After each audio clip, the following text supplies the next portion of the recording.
अस्सलाम वालेकुम dear student. आज हम अपना नया टॉपिक स्टार्ट करने लगे हैं जो कि है reflection of sound and speed of sound.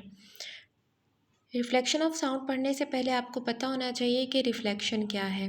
किसी चीज़ का रिफ्लेक्ट करना यानी कि बाउंस बैक कर जाना, यानी कि एक चीज़ जो है वो एक मीडियम से दूसरे मीडियम में जा रही है और वापस वहाँ पे टकरा के अपने ही मीडियम में दोबारा वापस आ रही है, तो उसे कहते हैं रिफ्लेक्ट करना।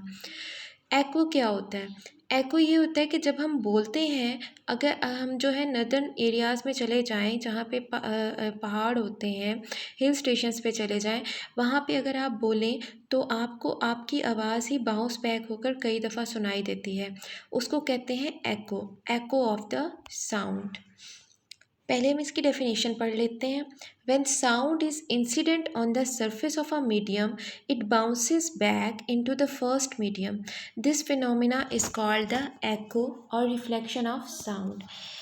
वही बात आ गई कि एक इंसिडेंट होता है ऐसी वेव या ऐसी चीज़ जो कर स्ट्राइक करने लग जाती है, यानी कि स्टार्टिंग वेव जो होती है जब वो किसी मीडियम के ऊपर जाके स्ट्राइक करती है और वापस अपने फर्स्ट मीडियम में आ जाती है जहाँ से वो ट्रैवल करना स्टार्ट हुई थी, तो इस प्रोसेस को हम बोलते हैं, वो क्या है आपका रिफ्लेक्शन ऑफ साउंड।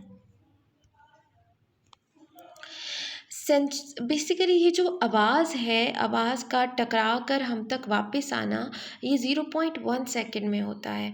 सपोज़ करें कि अगर स्पीड ऑफ साउंड जो है वो है आपके पास 340 मीटर पर सेकेंड एयर में, और साउंड जो है वो हम तक कितने देर में जो है वो आती है वापस रिफ्लेक्ट होकर, वो है 0.1 सेकेंड। तो 340 को हम अगर 0.1 सेकेंड से मल्टीप्लाई करते हैं तो आपके पास 34.0 मीटर आंसर आता है।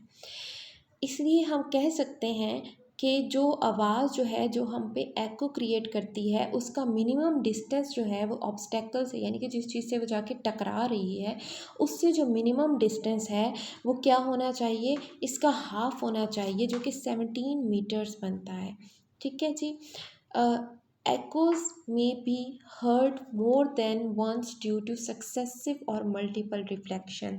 अब अगर आपकी आवाज़ बार बार रिफ्लेक्ट हो रही है तो वो जो एको क्रिएट हो रहा होता है वो क्या होता है, आपको बार बार 3 से 4 मरतबा जो भी सुनाई दे सकती है आपको, आपकी अपनी ही वॉइस जो है वो बाउंस बैक होके।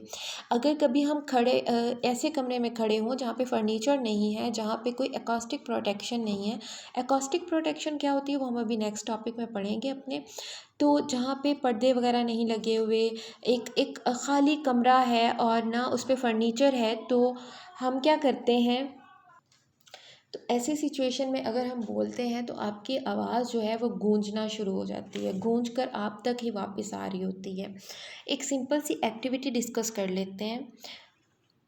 यहाँ पर आपको एक डायग्राम नज़र आ रही है। इस डायग्राम में वो कहता है कि आप एक दीवार के साथ जो है आप देखें कि एक जो है हार्ड जो है वो पॉलीवुड जो है वो प्लेवुड जो है वो सॉरी दीवार है, उसके साथ उसने क्या किया, दरमियान में उसने एक सॉफ्ट वुड का जो है ऑब्स्टेकल क्रिएट किया है दरमियान में, और इस साइड पे उसने कार्डबोर्ड से दो जो है वो स्ट्रक्चर्स बना दिए हैं, हॉलो स्ट्रक्चर सिलेंडर बना दिए हैं, और एक सिलेंडर के पास उसने स्टॉप वॉच रख दी है। स्टॉप वॉच या कोई भी वॉच या कोई भी अलार्म बेल जो है वो आप रख सकते हैं। अब यहाँ पर activity step by step explain कर रहा है। Arrange the pipes on the table near a wall, place a clock near the open end of one pipe and try to hear the sound of the clock through the other pipe। यहाँ पे हम दोबारा आपको diagram show करते हैं कि आपने यहाँ पे क्लॉक को प्लेस किया था, यहाँ से जैसे ही वो रिंग करना स्टार्ट होगी तो वो कहते हैं आप जो दूसरा कार्डबोर्ड है, दूसरा कार्डबोर्ड ट्यूब जो है आपकी सिलेंडर है, वहाँ से आप कान लगा कर उसको सुने तो आपको यहाँ की जो एको प्रोड्यूस की गई वॉइस है वो यहाँ पर सुनाई दे गई। Adjust the position of the pipes so that you can hear the sound of the clock clearly. Now measure the angles of the incidence and reflection and see the relationship between these angles. Lift the pipe on the right vertical to small height and observe that what happens. ठीक है जी, ये थी हमारी activity जो कि prove करती है कि जो आपकी वॉइस है जब किसी मीडियम के साथ टकराती है, जिसका मीडियम, और अगर वो मीडियम आपकी एयर हो तो एयर की 340 मीटर पर सेकेंड जो होती है वो स्पीड ऑफ साउंड होती है। अगर वो उसके साथ टकराता है तो इस सिचुएशन में आपका रिफ्लेक्ट करने का जो डिस्टेंस है वो ऑब्स्टेकल से कम हाफ होना चाहिए। अब हम पढ़ते हैं speed of sound. Speed of sound जो होती है वो बेसिकली डिफरेंट होती है, हर मीडियम में है जो है वो स्पीड ऑफ साउंड जो है वो डिफरेंट वे से ट्रैवल करती है। हर मीडियम जो होती है साउंड जो होती है वो डिफरेंट होती है। अब यहाँ पर हम कुछ पॉइंट्स डिस्कस कर लेते हैं जो कि स्पीड ऑफ साउंड के लिए बहुत इंपॉर्टेंट है। साउंड कभी भी वैक्यूम के थ्रू पास नहीं होगी। हमने एक एक्सपेरिमेंट किया था जो कि बेल जार वाला एक्सपेरिमेंट था। उस बेल जार वाले एक्सपेरिमेंट में हमने प्रूव किया है कि साउंड को हमेशा अपने प्रोपगेशन के लिए, अपने ट्रैवल करने के लिए किसी न किसी मीडियम की ज़रूरत होती है। Okay, the nature of the medium will affect the speed of the sound. जाहिर सी बात है, अगर तो आपका सॉलिड ऑब्जेक्ट है तो उसमें से साउंड जो है वो ज़्यादा फास्ट आपको पहुंचेगी और साउंड की स्पीड भी ज़्यादा होगी। अगर लिक्विड है तो उसमें कम होगी और अगर गैस है उसमें उससे भी कम होगी। और अगर जो है वो आपका वैक्यूम है तो उसमें कोई वॉइस भी आपको सुनाई नहीं देगी। The speed of sound in liquid is 5 times that in gases. Gases की निस्बत लिक्विड्स में 5 गुना ज़्यादा हमें सुनाई देता है, और सॉलिड्स की बात करें तो वो गैसेस से 15 गुना ज़्यादा हमें सुनाई देता है।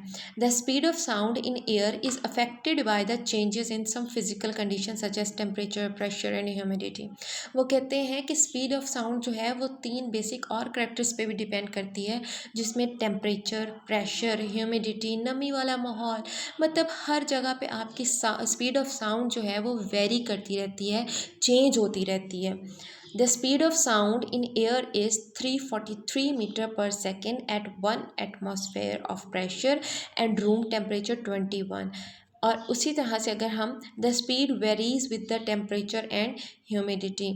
The speed of sound in solids and liquid is faster than the air. अब यहाँ पे जो है वो एक हम रिलेशन जो है वो शो करते हैं कि v is equal to f lambda. इससे हमें क्या शो हो रहा है कि v जो है वो स्पीड है, f क्या है आपकी frequency of the sound wave है, और लेमडा क्या है, it is the wave length of the sound wave. इसको भी जो है अंडरस्टैंड करने के लिए हम एक छोटा सा एक्टिविटी डिस्कस कर लेते हैं। हम क्या करते हैं कि इस मतलब एको मेथड से हम स्पीड ऑफ साउंड जो है वो किस तरह से कैलकुलेट कर सकते हैं। इसके लिए आपको कौन कौन से ऑपरेटर्स चाहिए? Measuring tape, stop watch, flat wall that can produce good echo, and procedure आपका आप कंटिन्यू करते हैं। सबसे पहले आपने क्या करना है कि एक टेप को जो है, एक टेप जो है आपकी, ये जो मेजरिंग टेप है, ठीक है जी, ये मेजरिंग टेप है, इसको आपने एक वॉल के साथ टाई अप कर लेना है। सपोज करें ये आपकी वॉल है, यहाँ पे आपने अपनी मेजरिंग टेप जो है इस तरह से टाई अप कर लेनी है, लेकिन जो डिस्टेंस होना चाहिए वो क्या होना चाहिए, 50 मीटर का डिस्टेंस होना चाहिए, ठीक है। फिर उसके बाद हम देखते हैं, नाउ यहाँ clap your hand in front of the wall at a distance of 15 meters and check if you can clearly hear an echo from the wall. Make sure that echo is not coming from any other wall in the area. The time taken by the sound to travel 100 meter is the time difference between the clap and the echo. अब वो कहता है कि जब आपने 50 metre का distance mark कर लिया तो यहाँ पर एक पॉइंट लिख देते हैं हम ए, ठीक है। इस ए पॉइंट पर खड़े होकर आपने क्या करना है, अपने हाथों से जो है वो क्लैप करना है, ठीक है। क्लैप योर हैंड्स, और फिर आपने सुनना है कि क्या आपको जो एको प्रोड्यूस हो रहा है वो कितना क्लियरली आपको सुनाई देता है, ठीक है जी। Now restart the clapping and start the stop watch at first clap. अब वो कहता है now restart the clapping and start the stopwatch at first clap. Count the number of the claps and stop the clapping and the stopwatch when you hear the echo of the 10th clap. अब आपने क्या करना है कि आपने अपनी stop watch को जो है वो स्टार्ट करना है और साथ में क्लैपिंग भी दोबारा रीस्टार्ट करनी है, और आपने नंबर ऑफ़ क्लैप्स और नंबर ऑफ़ एको जो आपको सुनाई दे रहे हैं वो आपने उसको काउंट करना स्टार्ट कर देना है। Now find the average time for 10 claps after calculating the time interval t between the claps and using the formula. Formula कौन सा यूज़ करना है आपने? S is equal to v t. ठीक है, we can calculate the speed of the sound. तो आज हमने पढ़ा एको क्या होती है, एको कैसे प्रोड्यूस होती है, speed of sound her medium में किस तरह की होती है, और स्पीड ऑफ साउंड जो है वो मीडियम वाइज किस तरह से एक दूसरे से वेरी करती है। ये आज का लेक्चर था। अल्लाह हाफिज़।